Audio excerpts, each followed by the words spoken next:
Hi, this is Biff Byford from Saxon. You're watching TV Helsingborg. Yes, rock and roll! Yeah!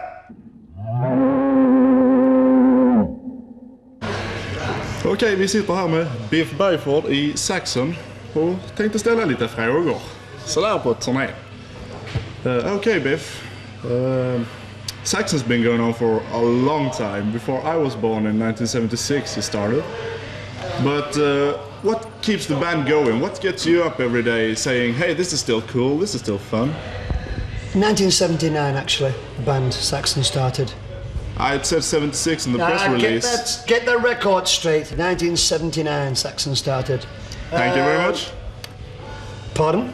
Thank you very much. Yes, well, you've got to get it right, you know. What keeps us going? Well, we just like the music. We like metal music. We like rock and roll. That's basically it? Yeah. What about the audiences? Well, that's all encompasses the same thing. You know, I mean, this is the third time we've been to Sweden.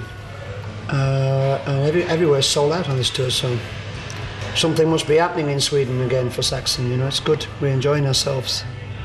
Yeah, the last time we were in Scandinavia was 1991, I believe. I think so, yeah, I think we did one show in Stockholm. Yeah. You've changed the lineup since then. Once. Yeah. The new guitarist. Tell us a bit about him. Well, he's brilliant. He was a session player for a long, long time, and he just fitted in well.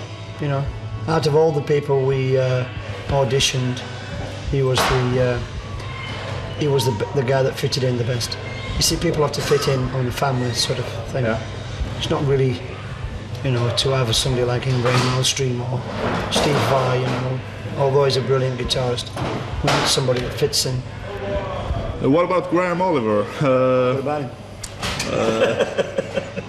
What can you tell us about the recent legal actions to keep the name Saxon from him? Well, actually, if you want me to tell you the truth, the legal action wasn't to stop him using the name Saxon. The legal action was to stop him releasing a bootleg cassette tape saying it was an official Saxon live album from Donington 1980. That's what the legal action was, and we took him to the High Court in London and we won just before we came away, so you can't let people release bootlegs without telling. I mean, it wasn't just a matter that it was a bootleg. He didn't tell anybody, and it was going to come out during a tour of Dogs of War, so obviously he went a bit crazy. Yeah. Dogs of War, tell us about the new album. It's a great album, very dark, heavy riffs to be Saxon. I always compared it to Princess of the Night and stuff like that, but Dogs of War is a bit heavier. Well, it's only heavier because music's heavier now.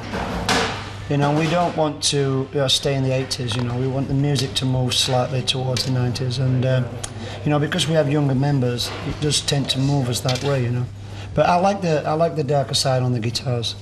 I like the Princess of the Night, denim and leather type riffs, you know. I quite like them. Now, what about the present tour? Has it been going well? Going very well, yeah. In Europe? Yeah, don't forget, it came out in February. Everywhere else, we went massive tour of Germany, Austria, all those countries. Went to America in April. We toured England in just after April for 3 weeks. So it's going very well, yeah. I mean, this will probably be the last sort of tour on this album. We go down to Germany tonight and we start touring down. We finish on the 24th of December, Christmas Eve. So we're touring quite a lot on Dogs of War. Yeah. But I think we'll probably be writing the new album now. Yeah, what about the future? Albums and live videos maybe? Well, we're signed for many more albums. So we're making a live album in Germany this month, December, which could be Eagle Has Landed 2. I don't know yet, but we're going to record it over 3 shows in Germany. And obviously the shows in Germany are much bigger than these shows, so you know, it'll be quite a long show. It's been quite a while since you released a live video. It's been like 10 years or 8 years. A live video? Well, there have been live videos out, but they haven't really been what we call super official videos. So we are thinking about recording some shows. Yeah. Okay. The worst show you ever did, do you recall it? We haven't done it yet, have we? You're always waiting for the worst show you ever did. I'm not really a negative person, so I tend to blot these things out of my mind. But I remember we once played with a Scandinavian twist. I remember we once played Lund, and it was snowing heavily, and the trucks were late, and we didn't actually. We got on stage 5 hours late, and the gig was completely sold out. It was quite a big gig, and that was it wasn't a bad gig. It was a good gig, but it was a really stressful night, you know. Oh yeah. And what about the Steel Eagle? Has it landed yet? Or? No, it's still there. It's in a warehouse. We took it on tour in England last year. We had it at Hammersmith Odeon last year. There is talk about bringing it out in '96, but obviously it wouldn't fit here. Nah, it's a pretty small gig. We'd have to have a little. Well, the thing is, I don't know where people. I mean, there'll probably be 600 people in here tonight, and I don't know where they're all going to go. Because our equipment takes up at least half the venue. Oh yes. You know, so.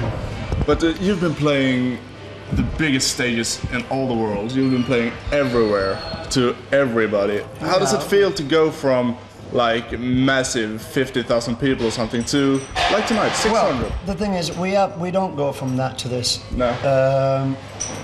You know, we played a show in Texas in April to 32,000 people. And then the next day we drove sort of 400 or 500 miles, and we played at quite a small venue, you know. So you know, it's mixed all together, and all bands, you know, ourselves, Iron Maiden, and Ozzy especially, you know, we're all doing mixed venues at the moment. There's only really Bon Jovi doing big massive venues all the time. So it's not really it's a mental thing. It's not really anything to do with the money or the ego. It's we started in places like this, so we can put a show on in a place like this, no problem. You know, all we need is an audience, really.